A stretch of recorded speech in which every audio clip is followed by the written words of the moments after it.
awal kekalahan pertama adalah takut. Awal kekalahan.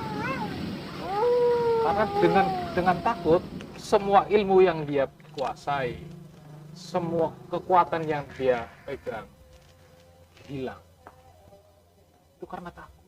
Iya, kadang-kadang kita materi aja, seperti saya mau ngobrol sama banyak orang. Berlebihan ya. Iya, takut yang berlebihan. Tentunya kan yang ada alasannya. Kayak orang terbiasa silat gitu, pinter semuanya gitu. Udah takut hilang semuanya. Lupa jurus. Jurusnya hilang. Paling jurus yang pamungkas. Lari. Lari 1000. Langkah 1000. Itu. Makanya kan nggak boleh. Bukannya nggak boleh takut sebenarnya. Takut itu boleh karena perangkat kehidupan adalah salah satunya takut. Tapi kendalikan, pahami, supaya kita tidak konyol dengan ketakutan.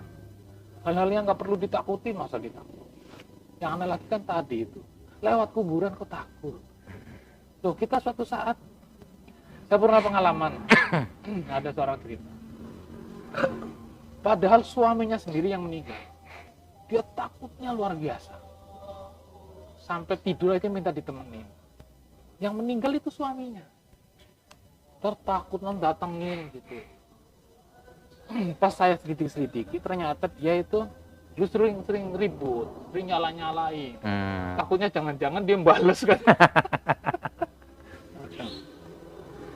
Berarti kan ada sebuah ketakutan dia dibalas. Mengaku sebuah kesalahan-kesalahan. Yang kedua, dia nggak mengetahui sebenarnya takut itu bener apa enggak, kan nggak ada yang kasih tahu. Terus saya coba menerangkan gini, ibu takut suaminya meninggal. Suatu saat kalau ibu meninggal, anak-anaknya takut, gimana perasaannya? Nggak ada yang ngasih doa, nggak ada yang deketin kuburannya, kira-kira sedih nggak? Baru tuh, iya ya, saya takut gimana gitu. Nah, habis itu akhirnya nggak takut. Dia punya kepercayaan diri. Makanya nggak perlu takut hal-hal yang gitu. Apalagi yang umum sih, memang umum ya, di kuburan gitu takut. Padahal kan hal yang wajar. Yang hidup itu ya akan mengalami. Itu kan hanya kayak komplek orang, kayak komplek perumnas lah gitu kan, orang-orang hidup. Cuma bedanya ini komplek orang mati. Tapi pada dasarnya nanti orang takut juga, nanti nggak takut juga sih. Gimana itu maksudnya, Mbak? Ya, tetap mati-mati juga nggak takut juga. Iya, karena kan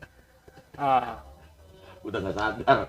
saat-saat menghadapi kematian itu sendiri kan Takut jadinya, bukan karena takut. Iya. Bukan karena ditakut-takuti, itu kan kejadian yang memang wajib terjadi. Tapi kalau takut yang kita bisa antisipasi, contohnya seperti tadi lah, kita takut di kuburan, takutnya karena malam. Kira siang kan nggak takut kan, nggak takut. Makanya begitu malam kuburan itu kita kasih lampu yang banyak nih umpamanya, kan antisipasi. Akhirnya kita nggak takut, gitu loh. Itu juga nggak apa-apa juga kali ya. Tetap kita nggak hilang, rasa takutnya tetap ada. Tapi paling nggak mengurangi setelah kuburan itu tadinya nggak ada lampu, dikasih lampu yang 10 yang buatnya gede, kan akhirnya paling nggak mengurangi. Mengurangi rasa takut gitu, karena Itu sebenarnya bukan Gimana tuh? mengurangi, Mensiasati doang ya. mensiasati, menipu diri Dusta itu. gitu. Jadi pada saat listriknya mati, iya takut. Jadi kalau mengurangi, walaupun dia listriknya mati nggak ada ini, dia hanya takut sedikit lah gitu. Namanya mengurangi. Tapi kalau karena terang dia nggak takut, itu bukan.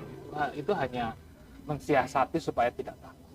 Jadi pemicu-pemicu suasana, pemicu-pemicu sebuah kondisi yang membuat sebuah ketakutan itu dihilangkan. Itu kan namanya mensiasati. Misalnya rumah ini kesannya serem gitu, misalnya jelas serem lah. Satu, tidak pernah dihuni, karena nggak ada yang huni, tidak ada yang rawat. Karena tidak ada yang rawat, maka semuanya rusak. Cat-catnya pada kusam semua, akhirnya buat tempat binatang tinggal. pada. Nah, kesan-kesan seperti itu kan Tapi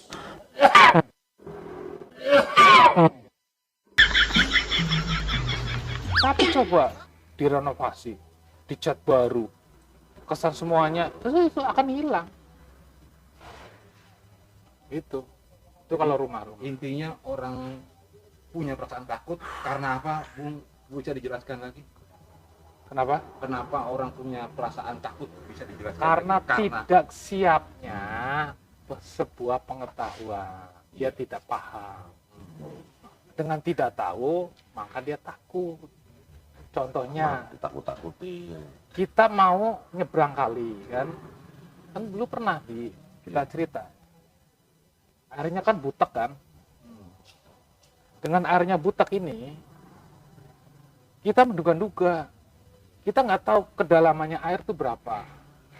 Di dalam air itu ada apa, karena airnya butek. Maka kita takut untuk nyebrang. Airnya kotor gitu. Coba kalau airnya bening, kita bisa tahu dasarnya. Sampai ke dalamnya bisa kita kira-kira. Ternyata tidak ada hewan yang membahayakan. Itu contoh sebuah pengetahuan. Kalau kita tahu sesuatu, maka ketakutan itu tidak muncul. Analoginya gitu ya. Iya. Berarti ketakutan itu secara yang realnya itu tidak pahamnya suatu pengetahuan, ibarat air itu Kurangnya. keruh, Iya. jadi kan gitu, sepertinya kayak gitu. Kurangnya suatu pengetahuan dan pemahaman suatu. Nah, Kalau udah jernih pengetahuan kita, udah paham, ya harusnya jangan takut lagi. Jelas gitu, makanya kan udah jelas. ya pemirsa, demikian sekilas bincang-bincang kami membahas sekitar fobia dan rasa takut terhadap makhluk astral dan tempat-tempat yang serem-serem yang ada di lingkungan sekitar kita. Sampai jumpa pada kesempatan mendatang. Assalamualaikum warahmatullahi wabarakatuh. Wah, Waalaikumsalam Langsung warahmatullahi dipotong, wabarakatuh. jangan-jangan ketakutan duluan. muncak bentar ya. Lampunya kan udah dimatiin tuh. Aduh.